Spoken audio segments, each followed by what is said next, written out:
Welcome to myfamily2.net. This is a short video on joining a family.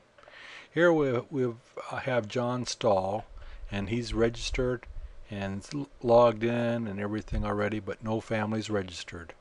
And he looks at the family index, looks through it, and here he finds the Farwell family, which he belongs to. Maybe George Farwell, who had started this family, had emailed him and let him know that it was here or whatever. And so he wants to join it, so he's going to click on the Farwell family. He sees the site administrator is George Farwell.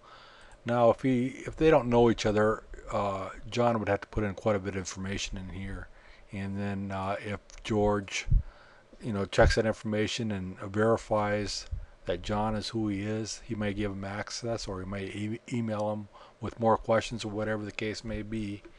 But in this case, let's just assume that George and John know each other, and so he's just going to write in here, I would like to join the Farwell family. And that's, he put in more information or less information, whatever the case may be. And then once he's done, all he has to do is hit submit. Okay, so now he has joined the family, and if he did make a mistake, he could go to the modify login, and he could delete himself from that family. Just click that button and hit update, and then it will ask for your password, enter your password, and then it will just remove that family from the list. But assuming that he didn't make a mistake, he comes down here and sees that Farwell-1 is in his list here, and he can view the family tree, but no, he can't.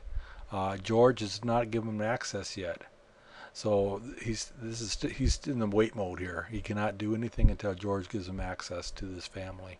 He could enter in more information here if he didn't enter enough information, or whatever the case may be, and submit, and it would resend whatever he sent here to George, and hopefully George will respond. So let's assume now that he's waiting there for George, and in the meantime, George here comes to his email and checks, and yes, there's an email from webmaster at myfamily2.net, and it's a new family member. So it comes in here and it just tells that John Stahl has requested membership, and George knows John, so he's going to go over, that alerts him, and he can come in here now. And now this is George's login. We just popped up George's here. He's logged in now to myfamily2.net, and all he has to do is come down here to the Farwell family and to the edit user access. So here he sees that John is a member of his family with no access. An access level 1 is basically no access. So he can modify it to any number he wants here, and the different labels are up here as far as what the access level is. An access level of 2 is they can view your family tree and the family information, but they cannot post any messages or edit the family records. An access level of 3 is you can view the family tree but cannot edit it, any of the family records, but you can post and edit your own messages.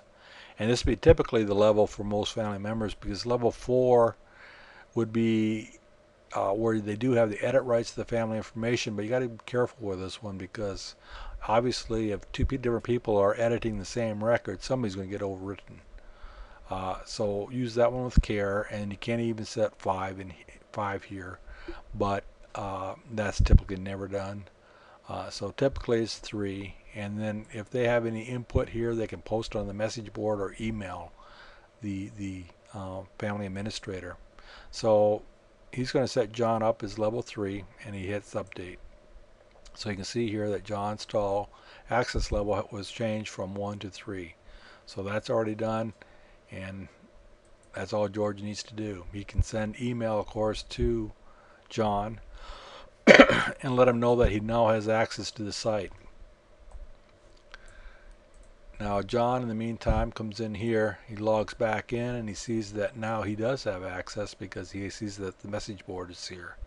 So he can view the family tree and get the message board. He doesn't have the edit family tree menu or the modify user access level for Farwell family, but he does have the family tree, and he can click on that, and yes, indeed, he can see the family tree now.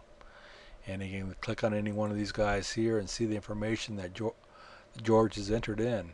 And this one here is added a little bit more information here on a federal census record, and it shows the name, the spouse, and all the children for that particular record. He can click on a different record and it will close that previous screen and pull up this one, so you can just move around in the family tree to look at what information's in there. And if there's a question about anything, he can go back down to the message board and enter a message in on the message board, which everybody will be able to see, so that way you can communicate with one another. So that's as easy as it is for joining a family. It's fairly simple. And that's it. Okay, we'll talk to you later. Bye.